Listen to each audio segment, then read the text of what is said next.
They want $34,000 a year for kindergarten. What? Come on, Joe Rogan. How is your child going to benefit?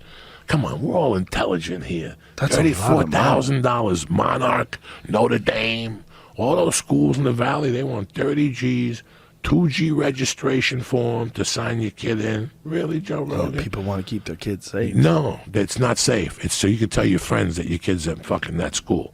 That's what 90% is. That's what oh no, my kids attend, and you're like, oh my God, and your kid ends up to be a fucking dummy because he's in school with other rich people's fucking kids, and they're all fucking dummies too. You know, they're getting raised by fucking nannies. I don't want that. I go to the park. How many fucking white kids do you see with Mexican women? Ain't that a fucking shame that all these Mexican women are adopting white kids? That's fucked up. That's why they didn't want Trump to build a wall, because they have to raise their own fucking kids. That's fucked up. That's fucked up. That's why these white people didn't want Mexicans to go, especially in California. Who's gonna raise their fucking kids?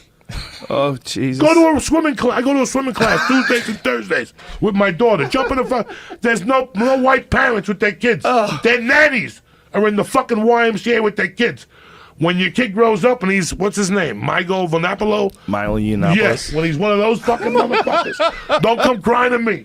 Don't come crying to me. And let me tell you something. I sucked a pacifier till I was 6. I was raised to be a little cocksucker, but I snapped out of it somewhat. Did you know that? Yeah, you told me this. When my father died, I was one of those little boys you see with their mom holding onto their leg. No go. I was one of those little fucking faggy kids. Okay, I sucked a pacifier to the age of 6. Oh my God. Okay, I had potential to be one thing. One fucking thing. You understand me? But my mother would not allow that shit to happen. Latin mothers don't play that shit. You know what I'm saying? Oh, yeah. Latin mothers do not allow that shit. I couldn't wear scarves. I wasn't allowed to wear scarves. You wanted to wear a scarf? Like a Snoopy scarf? Or like I was gonna go fly a plane scarf. I like fat waiters because they're fat people and they know what it's like to get food. They don't want to fuck around. When I got a fat waiter and he's slipping, I get fucking pissed because they know what it's like when you're fucking hungry. When a fat guy comes to my table and I just give him the menu back. When he comes and goes, what are we drinking? We know what we're drinking? You ready? Right, Lee? There's no fucking procrastinating with Uncle Joey. I never let that waiter come back twice. There's no reason to. When he comes to the table the first time and says, hi, sparkling water? No, listen, grab the fucking pad. Let's launch this fucking order. Let's get this party started. I just smoked 18 joints. You want to give me water? What am I, Moses? Break out the fucking chopped salad, the fucking shrimp cocktail, whatever the fuck it is you got, break it out. They want to come over and offer me water. Get the fuck out of here. I'm paying. Get the sodas, get the milkshakes, get the bread, get the whole fucking army out of here. And this isn't an exaggeration. This is how he talks to waiters. No, let's do this. Listen, we're not playing games here today. I'm going to tip you. I'm going to hit you with cash and put some on the card. So that's why fuck around. Don't stare at me. Let's do this shit.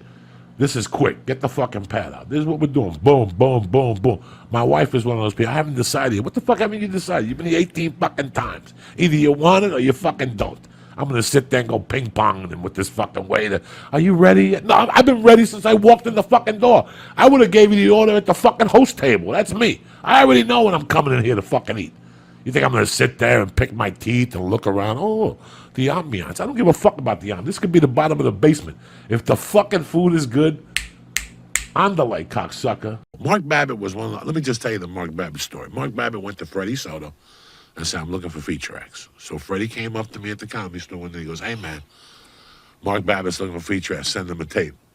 I refuse to send the tape, especially if I'm at the motherfucking Comedy Store. Okay? I'm not sending you no fucking tape. Why is that? I'm at Missy Shaw's Comedy Store. You want a tape? You take a ride up here. You want? I'll send you a copy of the 1045 spot I get. I ain't sending you no tape. I just refuse. I never sent nobody a tape. I refuse. Especially people from L.A. that would call me and go, we're putting together a TV show. We need a tape. 11:15 at the Comedy Store. No really? tape. Yeah, I don't fucking send tapes.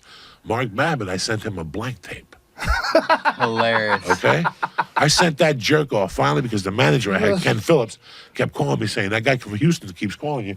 He wants you to send him a blank tape. I fucking didn't send him a tape for a year. Finally, one day I went to fucking Ralph's, bought a tape, put an envelope and sent. Put Joey Diaz stand. There was none on the tape. Do you know that motherfucker called me a week later and say he loved my tape and he hired me as a feature act to open for Bobby Slayton? So fuck all you motherfuckers. That whole tape thing is a power move. When you go to a comedy club and you go to his office to get paid, he's got a TV and he's got 1,000 tapes on him with dust on him. He don't watch those fucking tapes. That's his fucking power move, okay? Send me a tape. I sent him the fucking tape. So the first time he booked me, I called him. He goes, I don't have a feature spot for you, but I have an MC spot. I'm going to pay you $300. Bitch, the plane ticket's $280. At that time, it was $220 or something. So I took the week, but I was always looking for a better week. And I got a guy in Toronto to pay me like $800 for a feature week. Bollywood, whatever the fuck it was called up there. So I did 2 weeks. So I called Babbitt like, man, I told him the truth. I go, Babbitt, I got a week up in Toronto. I got 2 weeks for $800. Fuck you and your $300 Super Bowl week with David Teller. Whatever the fuck you trying to pimp me off with, you know? Right. And he goes, okay. And about a month later, I heard he's never going to hire you again. You can't. I don't give a fuck. He told me, he told people I wasn't going to work again and all this shit. And I fucking called him up, bro. I fucking called him up. And I said, so that's what you're doing? You mean to tell me that you're not going to fuck you? He called me back a week later and gave me 2 gigs opening up for Paul Rodriguez in Bakersfield. You go someplace and they sign you up and you come back and I say, listen, you get as many minutes as people you bring. You're earning your keep. That's one thing. I'd rather know where I stand than get fucked with. That's the leg I'm talking about. Really? You need a tape of me. You just saw him at the store. What the fuck do you need? Go back to the tape thing. If I'm good enough for Mitzi Shore, why do you want a tape? Who the fuck are you in your fucking shit town to want a tape from me? I'm at the fucking major league of fucking comedy. The Comedy Store. You called me and you want a tape? Go fuck yourself. I'm not sending you a fucking tape. It's against my fucking will. It's like these people now with movies and TV. Joey, they want you to do a co-star, but they want you to send a reel. No, don't send shit. Joey, no, it's a co-star. They could offer it to me. And if they don't, fine. I'll do my podcast and I'll live another week. That's the mind. And eventually they'll go, this motherfucker isn't gonna, we might as well give it to him. I'm not doing it for that. You want me to fucking be a guest star or recur? You want to give me a series regular? I'll give you a fucking tape and I'll fucking come down and talk to you. But for a co-star, we've been doing this. Look at the IMDb. What fucking tape? Who the fuck are you? Who the fuck are you to decide? Let me see your fucking tape. Let me see your fucking tape. I ain't sending you no fucking tape. Even then, I had my fucking pride. Even then, I wouldn't send the fucking tape to him. I refused. I finally sent him a blank tape. He gave me that answer, and I never had respect for none of them again. Because I found that it was a power play. It was like, you're on my court. You want to give me some respect. What respect? What do you do? You're a pimp. You take 20% of what people come to the fucking door. What the fuck do you do? What have you done? You can't even play the fucking ukulele. What the fuck do you do? You can't even play the fucking ukulele. What the fuck have you done? That's where I'm coming from.